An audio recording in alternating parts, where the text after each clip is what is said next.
Hello there, how you all doing? This is MAW00001. It's another weekend. It's another review for the new 52 of the DC.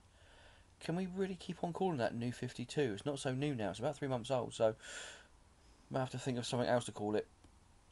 And as always with these reviews, I'm going to keep on saying this just in case one day I don't and somebody starts whinging about it. The views and opinions on this video are my own. Please go out, make your own opinions, make your own, comic collection, your own comic collection, and enjoy the comics that you buy. And as always, we start off with the worst comic of the week. Well, normally would start off with the worst comic of the week. Unfortunately, I haven't actually read Red Hood and the Outlaws number 3 yet, which means it's a bit difficult for me to actually review it, but I would imagine it would be pretty bad. So let's just say, in case it's the worst comic of the week, alright? And then move on, okay? But the whole sordid detail behind us. Next is DC Universe Presents, and I'm really not enjoying this now. With any luck, I think it's issue 6 that they're changing the characters and the creative team. It's going to be Challengers of the Unknown, so hopefully that story will be better than the Dead Man story that we've been forced to read in DC Universe Presents.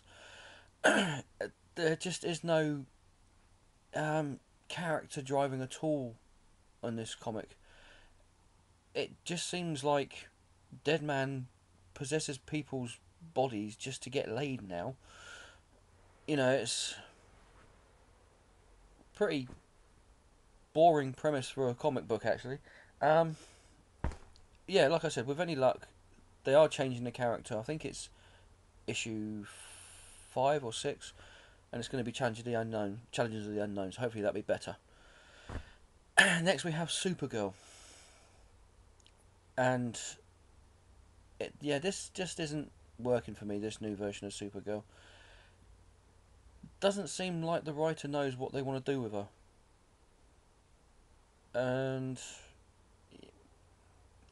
there was some okay interaction between her and Superman in this comic, but no, it's not the best comic that DC's bringing out at all. Even the artwork in it, which was okay in the first issue, even that's starting to get a bit tedious now. And yeah, if you want to get a Superman comic, I would probably say get Action Comics, because Supergirl just isn't that good at all. Okay, next, and I know I'm gonna get berated for this one. Justice League. I'm sorry. I really am sorry. Well, no, I'm not sorry. I just cannot get into this new Justice League. It just doesn't go well with me. This whole thing. Jim Lee's artwork is just horrible in this comic. I don't know what he's doing, but it just isn't right. Jeff Jones's writing in this is pretty basic. If you want to get a Jeff Jones comic, get Aquaman. If you want to read something with Jim Lee's artwork in it, maybe get the Batman storyline that he did in, I can't remember exactly the numbers, but get, or the Superman one that he did with James Straczynski in the Superman comics. A lot better. Legion of Superheroes. Yeah, it's one of those ones that haven't actually been touched by the reboot, from what I understand, and it's just not that good. It's, from what I understand, it's the return of the Dominators. Yeah, those funny big-headed things with the big teeth and the big circle on the forehead. Yeah, them. And the artwork in it's nice. The action scenes are in it are pretty, are okay.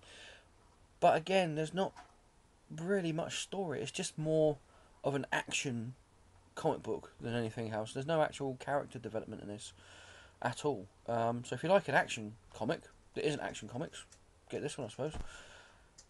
Wonder Woman. I've got to say, this new origin for Wonder Woman sucks big time. I think the original Wonder Woman, where she was made out of clay and her mother prayed to the gods of Olympus to grant this clay life, and they did so, and she became Wonder Woman. I think is one of the most original origins ever. I know, obviously, it's about 70 years old now, but it is still one of the most original origins ever. The fact now that is not Wonder Woman's origin, the fact that her mother just got horny and decided to shag Zeus. Yeah. Next comic. And that's Catwoman. Again,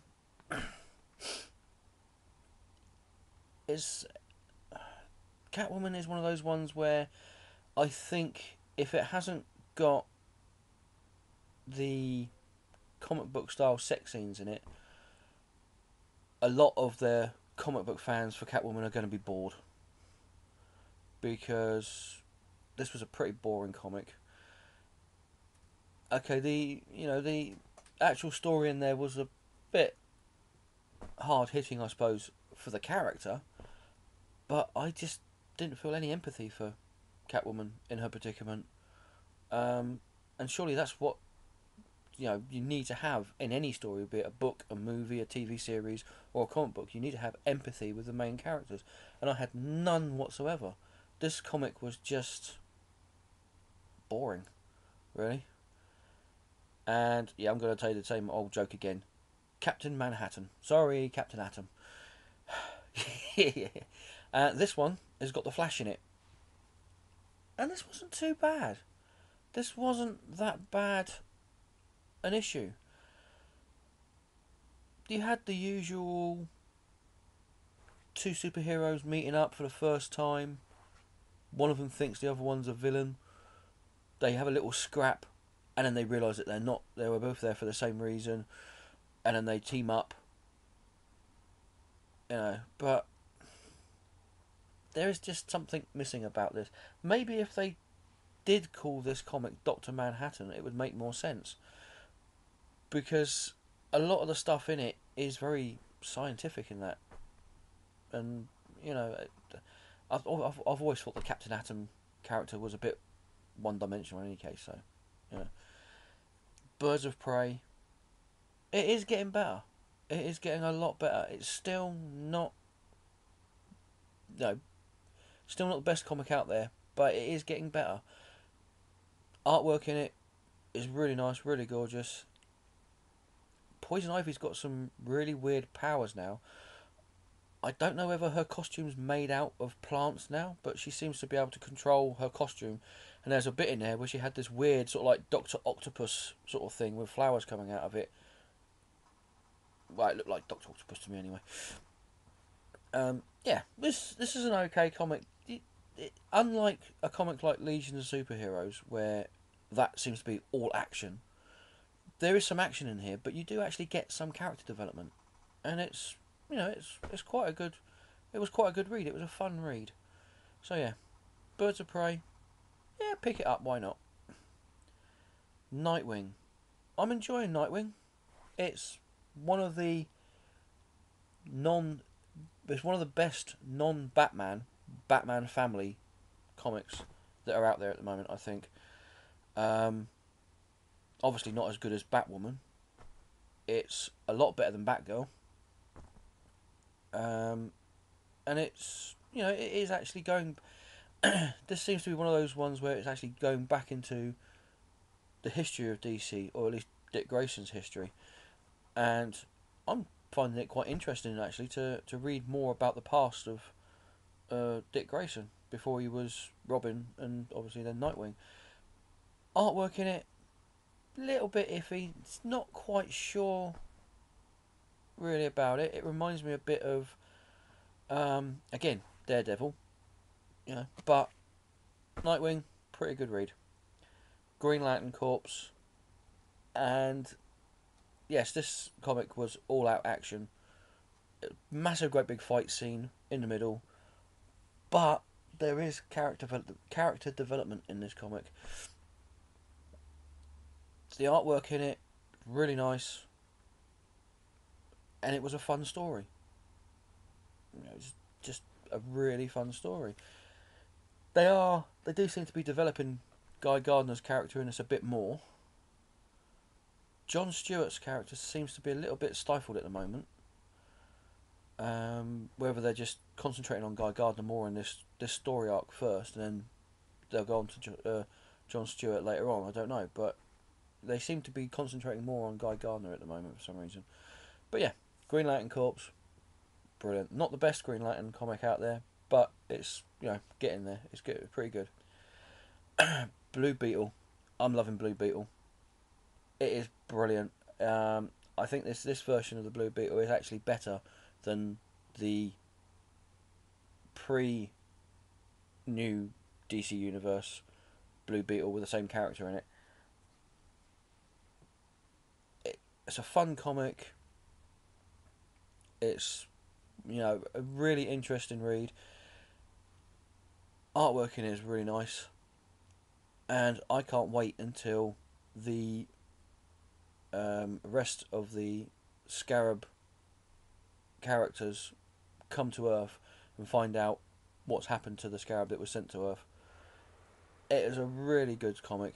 If you're not reading Blue Beetle, I would highly recommend it. I would even go as far as saying possibly Blue Beetle could probably be the 21st century version of Spider-Man. And the best comic of the week from DC that I have read is Batman. I've said this before, the actual look of this comic is so much like Batman The Dark Knight Returns, and the writing in it is just spot on.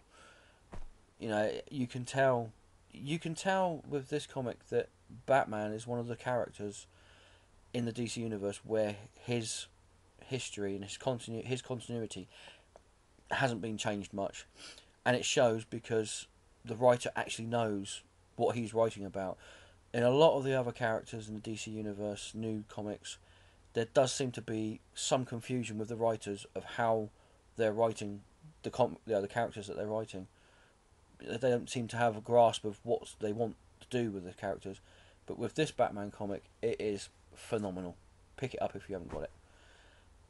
There you go. That's the comics for this week from DC. Should be putting up another couple of videos later on in the week. Hope you watch them.